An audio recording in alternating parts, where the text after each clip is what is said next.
Good evening నేను Priya. Welcome to HRTV9 news. Andhra Pradesh రాష్ట్ర ముఖ్యమంత్రి చంద్రబాబు నాయుడు పుట్టినరోజు సందర్భంగా గుడివాడలో కూటమి శ్రేణులతో కలిసి ఎమ్మెల్యే బెనిగండ్ల రాము ఆధ్వర్యంలో పుట్టినరోజు కార్యక్రమాలు ఘనంగా నిర్వహించారు. ముందుగా స్థానిక ప్రజావేదిక నందు పండుగ వాతావరణంలో కేక్ కట్ చేసి మిఠాయిలను పంచారు. అనంతరం కూటమి శ్రేణులు ప్రజలు చంద్రబాబు అభిమానులతో కలిసి బైక్ ర్యాలీగా పట్టణంలో ఎమ్మెల్యే రాము సుడిగాలి పర్యటన చేసి వివిధ ప్రాంతాల్లో పుట్టినరోజు కేకులను కట్ చేశారు. ఈ సందర్భంగా ఎమ్మెల్యే బెనిగండ్ల రాము మాట్లాడుతూ ఆంధ్రప్రదేశ్ ప్రజలకు ఏ కష్టం వచ్చినా ముందుగా గుర్తుకు వచ్చే పేరు చంద్రబాబు అని, ఎలాంటి విపత్తునైనా ఎదుర్కోగల శక్తి సామర్థ్యం ఆయన సొంతమని, మన పిల్లల భవిష్యత్తుకు రాష్ట్ర సాంకేతిక అభివృద్ధికి ఆయన పరిపాలనలో ప్రజలు సుఖ సంతోషాలతో ఉంటారు అని తెలిపారు. ఎమ్మెల్యే బెనిగండ్ల రాము అన్నారు. తెలుగు ప్రజలకు ఏ విధమైన చిన్న కష్టం వచ్చినా చంద్రబాబు తప్పక ఆదుకుంటారని, అలాంటి వ్యక్తిత్వం కలిగిన ఆయన ఇలాంటి పుట్టినరోజులు మరెన్నో జరుపుకోవాలి అని, అభివృద్ధిలో రాష్ట్రాన్ని మరింత ముందుకు తీసుకువెళ్లాలి అని తెలుగు ప్రజలంతా చంద్రబాబు నాయుడికి మద్దతుగా నిలవాలన్నారు. అనంతరం బైక్ పై ర్యాలీగా వెళ్లి మార్కెట్ సెంటర్ లో ఏర్పాటు చేసిన అన్నదానం కార్యక్రమంలో అనంతరం అన్న క్యాంటీన్ లో చంద్రబాబు నాయుడు సతీమణి నారా భువనేశ్వరి ఏర్పాటు చేసిన ఉచిత భోజన సదుపాయాన్ని ప్రారంభించారు. స్వయంగా ఆయనే భోజనం వడ్డించి ముఖ్యమంత్రి చంద్రబాబును దీవించాలి అని ప్రజలను కోరారు. నవ్యాంధ్రప్రదేశ్ నిర్మాత, తెలుగు ప్రజలందరికీ దైవ సమానుడు. తెలుగు ప్రజలకి ఏ కష్టం వచ్చినా కానీ గుర్తొచ్చే ఏకైక పేరు మా నాయకుడు, మన ముఖ్యమంత్రి నారా చంద్రబాబు నాయుడు గారి పుట్టినరోజు సందర్భంగా ఈరోజు గుడివాడలో ఘనంగా చేసుకుంటా ఉన్నాం. ఆయన అంటే నాకు ఇష్టం. ఎందుకంటే ఏదైనా సంక్షోభం వచ్చినప్పుడు నేనున్నాను అని నుంచుంటాడు. వరదలు రాని ప్రజలు కష్టంలో ఉండని, ఏ రకమైన విపత్తులు వచ్చినా కానీ మానవ అది ప్రకృతి వల్ల వచ్చే విపత్తులే కానీ మనుషుల వల్ల వచ్చే విపత్తులే కానీ ఏదైనా కానీ నేనున్నాను అని చెప్పేసి ముందు నుంచిన వ్యక్తి. మనకి రాష్ట్రం విడిపోయినప్పుడు మనకు గుర్తొచ్చిన ఏకైక పేరు చంద్రబాబు నాయుడు.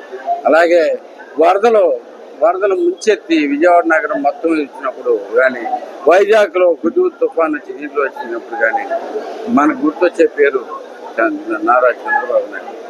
అంటే అందుకే నాకు ఆయన అంటే అదే కాదు, ఇక్కడ ప్రతి అంటే ఒక విజన్ ఉన్న నాయకుడి కింద ఆయన విజన్ ఏంటనేది కూడా చెప్పి చేసే నాయకుడి కింద ఆయన ఉన్నాడు. కాబట్టి ఆయన అంటే నాకు ఇష్టం.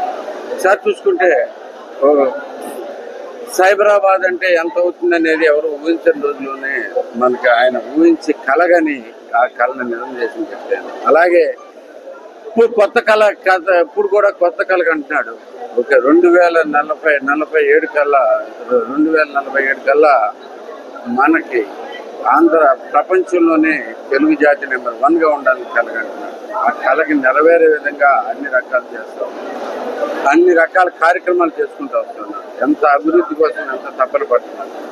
మనకి ఆంధ్రప్రదేశ్లో ఉన్న ప్రతి ఒక్క ఇంటిని టచ్ చేసి ఆయన ముద్ర స్పష్టంగా కనపడుతుంది ఆంధ్ర ప్రజల్లో మొత్తానికి. అమెరికాలోనే కానీ వేరు దేశాల్లో ఉన్న తెలుగు వాళ్ళందరూ కూడా గుర్తుంచుకుని ఆయన చేసిన గొప్ప పని వల్లే మనమంతా కూడా అంత ఎదిగామని చెప్పేసి వాళ్ళందరూ కూడా అనుకుంటున్నారు. నా సమస్య చూసుకుంటే, నేను సామాన్య కుటుంబంలో పుట్టి నాకు ఒక అవకాశాన్ని కల్పించిన వ్యక్తి ఆయన చంద్రబాబు నాయుడు. అంటే నా ఎదుగుదలలో ప్రతి దానిలోనూ ఆయన రూపం క్లియర్గా కనపడుతుంది. ఆయన ఆలోచన స్పష్టంగా ఉంటుంది. అంటే అందుకే నాకు ఇష్టం. ఎందుకంటే నేను అమెరికా వెళ్ళగలిగానన్నా కానీ, అమెరికాలో ఏదైనా సాధించగలిగానన్నా కానీ, అక్కడి నుంచి వెనక్కి రావాలన్నా కానీ ప్రతి దానిలోనూ స్ఫూర్తి నాకు చంద్రబాబు నాయుడు. ఆయన అంటే ప్రతి ఒక్కరిని, మీలో కూడా ప్రతి ఒక్కరిని టచ్ చేసిన వ్యక్తి ఆయన. బేసికల్లీ మీ ఇంట్లో అమెరికా వెళ్ళిన కొడుకున్నాడా, సాఫ్ట్వేర్ జాబ్ చేస్తున్న కొడుకున్నాడా, ఏదైనా కానీ వీటన్నిటికీ కారణం ఏకైక వ్యక్తి ఆయన. అంతేకాదు మనకి పేద ప్రజల కోసం డే అండ్ నైట్ కష్టపడుతున్నాడా. ఈరోజు చూడండి, మనకి చెప్పిన పని ప్రతిదాన్ని సకాలంలో చేయటం, పద్ధతి ప్రకారం చేయటం, ఒక డిసిప్లిన్ చేయటం, ఆయన డిసిప్లిన్ చూసుకుంటే అది ఎంత స్ట్రాంగ్, ఎంత మంచి డిసిప్లిన్ ఉంది. ఈ రోజుకి ఏం తినాలో, ఎప్పుడు తినాలో, ఎక్కడ తినాలో, ఎంత తినాలో, అంతేకాకుండా మా అందరికి కూడా ఇప్పుడు ఫర్ ఎగ్జాంపుల్ నేను ఎంతలా ఉండేవాడినో మీకు అర్థంగా తెలుసుకుంటుంది. దాని గురించి ఆయన చెప్పిన ఒకే ఒక మాటను పట్టుకుని నేను ఇంకోటి తగ్గి ఈ రోజు ఎంత హ్యాపీగా ఉన్నాను చూసుకుంటాను. బేసిక్గా నన్ను చూస్తేనే నాకే ఆనందంగా ఉండే పరిస్థితిలో అంతటి కారణం ఇలా ఎంతో మందిని ఇన్స్పైర్ చేసుకుంటా అన్ని తెలుగు ప్రజలు ప్రతి ఒక్కరిని ఇన్స్పైర్ చేయగలిగిన ఏకైక వ్యక్తి నారా చంద్రబాబు నాయుడు గారు.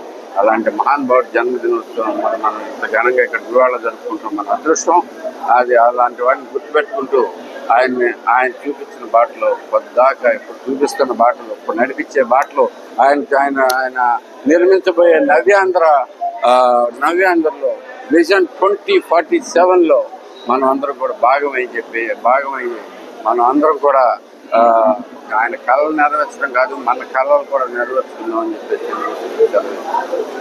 జై చంద్రబాబు.